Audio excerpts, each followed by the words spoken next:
नमस्कार साथियों, कैसे हैं सभी लोग। उम्मीद करता हूँ बहुत ही बेहतर स्थिति में आप सभी लोग होंगे। एक नया नोटिफिकेशन आप सभी लोगों के लिए आया है directorate of land records and सर्वे की तरफ से, जो कि है बिहार सरकार की तरफ से। ये इसकी ऑफिशियल वेबसाइट है जिसका लिंक आपको डिस्क्रिप्शन बॉक्स में दे दिया गया है। और इनके नए नोटिफिकेशन की तरफ बढ़ते हैं। 4 अलग अलग पोस्टों के लिए इन्होंने नोटिफिकेशन जारी किया है, ठीक है। तो ये चारों के चारों जो नोटिफिकेशंस हैं आपको कमेंट सेक्शन में इनके लिंक्स दे दिए जाएंगे। ये 4 अलग अलग नोटिफिकेशंस हैं। ध्यान देने वाली बात क्या है, जो ध्यान देने वाली बात है वो यहाँ पे लिखी हुई है। देखिए 2583 ये है इनका जो एडवर्टाइजमेंट नंबर है, ठीक है ना। ऐसे ही यहाँ पे 2584, 2583 के बाद 2584 हो गया, फिर आ गया 2585 एंड देन फिर आफ्टर दैट 2586। तो ये 4 अलग अलग नोटिफिकेशंस आए हैं बिहार सरकार की, ठीक है, राजस्व एवं भूमि सुधार विभाग से। आगे बढ़ते हैं। अगर बात करें कि पहला नोटिफिकेशन क्या आया है, इसमें 96 कुल पदों के लिए वैकेंसी आई है और ये है सहायक बंदोबस्त अधिकारी के लिए, मतलब कि असिस्टेंट सेटलमेंट ऑफिसर के लिए।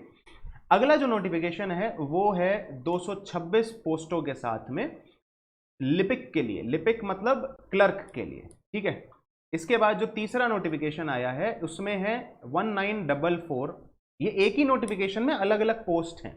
तो इस पोस्ट के लिए, अमीन पोस्ट के लिए, सर्वेक्षण अमीन पोस्ट के लिए 1944 पोस्ट आई हैं। और आपके आखिरी जो है कानूंगो सर्वेक्षण कानूंगो के लिए आई हैं 240 रिक्त संख्या है, कुल रिक्त संख्या। इतना सही है।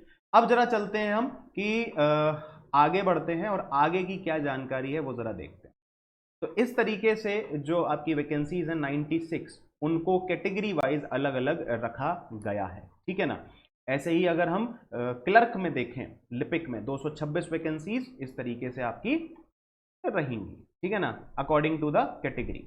आगे चलते हैं अगर हम अमीन के लिए, तो अमीन में 1944 थी, तो उसमें इस तरीके से आपकी वैकेंसीज रहेंगी। अनारक्षित मतलब अनरिजर्व्ड जनरल कैटेगरी यहाँ पे है।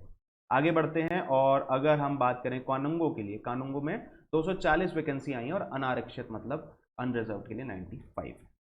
आगे बढ़े तो यहाँ पे आपको दिखाई देगा कि पे स्केल क्या है ना, कितनी जो है अगर हम वेतन का मान करें तो यहाँ पे क्या है, असिस्टेंट सेटलमेंट ऑफिसर के लिए जो बेसिक पे है वो है आपका 59,000 मतलब 59,000, ठीक है ना। उसके बाद ईपीएफ भी है, ईएसआई भी है सरकार की तरफ से, और वो उसका प्राइस ये है।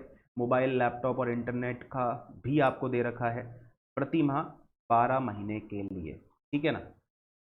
ओके, जो यहाँ पे योग्यता बोली गई, योग्यता बोली गई सिविल इंजीनियरिंग में स्नातक की डिग्री मतलब ग्रेजुएट डिग्री और 2 वर्ष का अनुभव, 2 साल का एक्सपीरियंस चाहिए। न्यूनतम कार्य अनुभव यहाँ पे लिखा हुआ है, अभी अभ्युक्ति यहाँ पे लिखी हुई है, एक बार आप इसको रीड आउट कर लीजिएगा, ठीक है ना। साथ ही साथ अगर हम उम्र की सीमा देख लें तो उम्र की सीमा है 21 वर्षीय न्यूनतम होनी चाहिए और 1 जनवरी 2022 के अकॉर्डिंग ये देखी गई है। अधिकतम जो उम्र की सीमा है वो 37 वर्षीय होनी चाहिए, ठीक है ना, 37 वर्षीय अनारक्षित के लिए। अगर अनारक्षित महिलाओं के लिए या पिछड़ा वर्ग मतलब ओबीसी के लिए या फिर अत्यंत पिछड़ा वर्ग पुरुष एवं महिला के लिए 40 है। अनुसूचित जाति या अनुसूचित जनजाति के लिए पुरुष एवं महिला के लिए 42 वर्षीय, ठीक है ना। अगर आगे चलते हैं हम सीधे लिपिक की ओर, तो लिपिक में आपकी 25,000 की वेतनमान है और स्नातक की डिग्री होनी चाहिए, मतलब कोई भी आप ग्रेजुएट हो। सेम यहाँ पे भी 21 साल और 37 साल है और बाकी की जो कैटेगरी वाइज है रिलैक्सेशन वो 40 और 42 साल। आगे चले अगर हम अमीन पोस्ट के लिए, तो अमीन पोस्ट में 31,000 का वेतनमान है, साथ ही साथ आपको ये ईपीएफ और ईएसआई मिलेगा और मोबाइल, लैपटॉप, इंटरनेट का जो खर्चा वो मिलेगा, ठीक है ना। इसमें सिविल इंजीनियरिंग से डिप्लोमा अगर है और डिप्लोमा के साथ साथ अगर आपके पास डिप्लोमा तो मिनिमम है, अगर डिप्लोमा नहीं है ग्रेजुएट अगर आप सिविल इंजीनियर से तब भी चलेगा। Diploma is the minimum qualification, right. और सीमा उम्र सीमा क्या है वही, अच्छा इसमें 18 वर्षीय है, न्यूनतम 18 वर्षीय और अधिकतम जो है वो 37, 40 या 42 अकॉर्डिंग टू द कैटेगरी। इसके बाद अगर हम कानूंगो में आ जाएं तो कानूंगो में यहाँ पे है 36,000 का जो पे स्केल है। सिविल इंजीनियरिंग में डिप्लोमा चाहिए और 2 साल का अनुभव होना चाहिए। यहाँ पे कुछ चीज़ें और लिखी हैं, उसको एक बार देख लेना।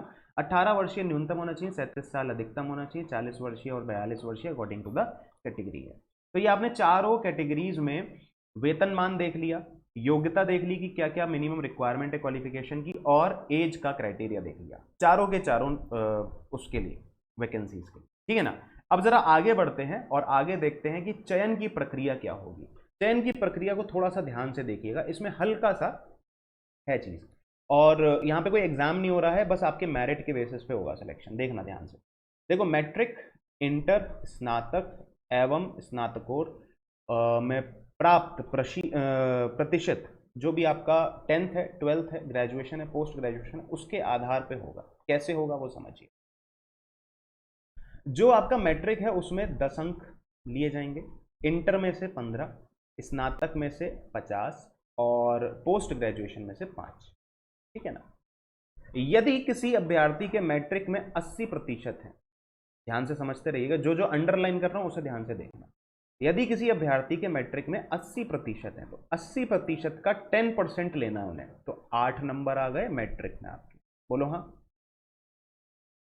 अगर किसी अभ्यर्थी के इंटर में 70% है तो 70% का 15% लेंगे, 10.5 अंक हो गए, बोलो हाँ।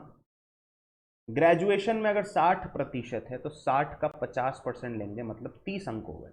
और पोस्ट ग्रेजुएशन में अगर 50% अंक है तो 50 का 5% लेंगे, मतलब 2.5 अंक हो गए, ठीक है।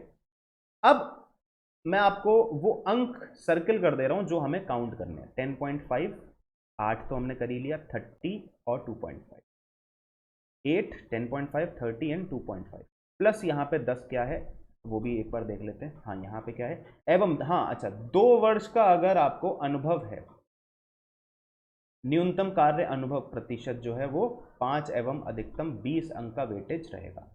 तो यहाँ पे देखो, यहाँ पे देखना, एवं 2 वर्ष का अतिरिक्त कार्य अनुभव के लिए 2 × 5, ठीक है ना, मतलब 1 वर्ष का 5% तो 2 वर्ष का 10%, ठीक है ना, दाय होगा। इस प्रकार मेधा सूची के निर्माण में कुल वेटेज ये 10 ऐड होगी, ठीक है ना। अर्थात जो अभ्यर्थी है उसके कितने अंक हुए, 61 अंक हुए, इसके अकॉर्डिंग आपकी क्या बनेगी, मेरिट बनेगी, बोलो हाँ, ठीक है ना। सेम ये किसका हो गया, ये हो गया असिस्टेंट सेटलमेंट ऑफिसर के लिए। अब यहां पे हम आ गए कहां के लिए, लिपिक होगा ना, हाँ लिपिक के लिए, मतलब क्लर्क के लिए। क्लर्क में क्या है, सेम वही चीज है, यहां पे आपसे आपका अनुभव नहीं मांगा है, ठीक है। तो यहां पे देखो, मैट्रिक में 80% है, 10% उसका ले लिया, इंटर में आपके 70% है उसका 15% ले लिया, स्नातक में 60% है उसका 70% ले लिया, जो ग्रेजुएशन है उसका 70% लेना है, ठीक है ना। और अगर पोस्ट ग्रेजुएशन है तो उसका सिर्फ 5% लेना है, तो 5%, ठीक है ना। एक्सपीरियंस मांगा नहीं तो एक्सपीरियंस से कोई लेना देना है नहीं। तो 8, 10.5, 42 और 2.5 मिला के होगा 63 अंक। इसके अकॉर्डिंग आपकी वेटेज वो, इसके अकॉर्डिंग आपकी मैट्रिक बनेगी, मैट्रिक्स मेरिट बनेगी, ठीक है। चयन प्रक्रिया किसकी है, ये है आपकी, आई थिंक अमीन की होगी ना, हाँ अमीन की है। तो यहां पे भी आपसे एक्सपीरियंस नहीं मांगा है, लेकिन यहां पे देखो, अब आगे देखना, यहां पे डिप्लोमा मांगा था, तो मैट्रिक एवं डिप्लोमा में प्राप्त प्रतिशत के आधार पर मेरिट, मैट्रिक के लिए अधिकतम 10 अंक का वेटेज, और एवं डिप्लोमा ITI में अधिकतम 90 अंक का वेटेज के आधार पर होगा। मतलब कि अगर आपके मैट्रिक में 10th में 10%, 80% है तो उसका 10% ले लेंगे 8, और डिप्लोमा में अगर 70% है तो उसका 90% ले लेंगे 63, 63 + 8 71% या 71 अंक होगा। इसके बेसिस पे आपकी क्या बनेगी, मेरिट बन जाएगी, बोलो हाँ, ठीक है।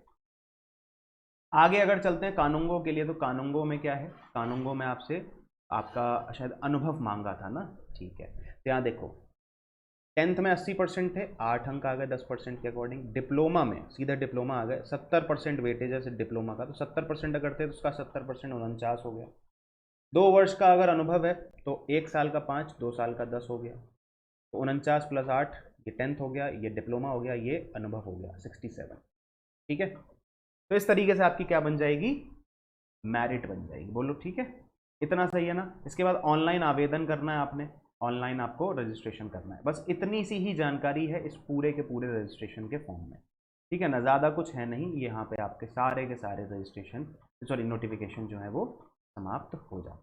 अब आपको किस वेबसाइट पे जाना है वो ध्यान से देख लीजिए, www.lrc.bih.nic.in, यही है सब में वेबसाइट, ठीक है ना, यही सब में वेबसाइट है, यही वेबसाइट है सब। तो इस वेबसाइट पे आप जाएंगे और आपको क्या करना है, इसके सीधे जो है आपके